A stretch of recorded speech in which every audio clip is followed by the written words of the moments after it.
കൊച്ചിയിൽ പോലീസിന് നേരെ വീണ്ടും ആക്രമണം. കടവന്ത്ര പോലീസിനെ ആക്രമിച്ചത് ബംഗാൾ സ്വദേശി. ആക്രമണത്തിൽ 2 പോലീസുകാർക്ക് പരിക്കേറ്റു. വൈറ്റിലയിൽ മദ്യപിച്ച് ബഹളമുണ്ടാക്കിയ ബംഗാൾ സ്വദേശി തപനെ പിടികൂടാൻ എത്തിയപ്പോഴാണ് ആക്രമണം ഉണ്ടായത്. സഹിൻ ആന്റണി ചേരുന്നു.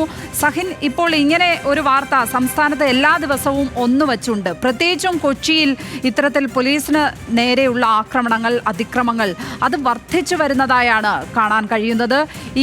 ഇപ്പോഴത്തെ ഏറ്റവും ഒടുവിൽ പുറത്തുവരുന്ന വാർത്തയുടെ വിവരങ്ങൾ എന്തൊക്കെയാണ്? എപ്പോഴാണ് ആക്രമണം ഉണ്ടായത്? പരിക്കേറ്റ പോലീസുകാരന്റെ അവസ്ഥ എന്തൊക്കെയാണ് വിവരങ്ങൾ?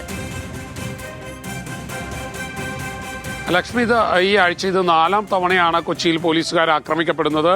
ഏറ്റവും ഒടുവിൽ ഇന്നലെ വൈറ്റില പാലത്തിന് താഴെ വെച്ചായിരുന്നു ആക്രമണമുണ്ടായത്. ശിബുലാൽ സിൻഡോ എന്നീ 2 പോലീസുകാർക്കാണ് തപൻ എന്ന് പറയുന്ന ബംഗാൾ സ്വദേശിയുടെ കടിയേറ്റത്. ഇയാളെ മദ്യപിച്ച് ബഹളമുണ്ടാക്കുകയായിരുന്നു. ഇയാളെ പിടിച്ച് പോലീസ് ജീപ്പിൽ കയറ്റാൻ പോലീസുകാർ ശ്രമിച്ചു. ഇതിനിടയിൽ ഇയാൾ പോലീസുകാരെ ക്രൂരമായി കടിക്കുകയായിരുന്നു. ഒരു പോലീസുകാരന് കാര്യമായി തന്നെ കൈക്ക് പരിക്ക് പറ്റിയിട്ടുണ്ട്.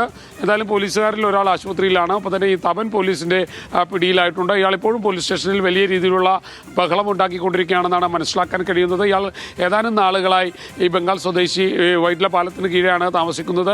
രാത്രിയാകുമ്പോൾ മദ്യപിച്ച് ബഹളമുണ്ടാക്കുക, അതുവഴി പോകുന്ന ആളുകളെ ആക്രമിക്കുക, ഇതൊക്കെ പതിവായിരുന്നു. ഇന്നലെയും ഇത്തരത്തിലുള്ള ഒരു പരാതി ലഭിച്ചതിനെ തുടർന്നാണ് പോലീസുകാർ ഇയാളെ പിടികൂടാൻ ചെന്നത്. പക്ഷേ പിടികൂട്ടി ജീപ്പിനകത്ത് കയറ്റുമ്പോഴാണ് ഇത്തരത്തിൽ പോലീസുകാർക്ക് കടിയേറ്റത്. ലക്ഷ്മി.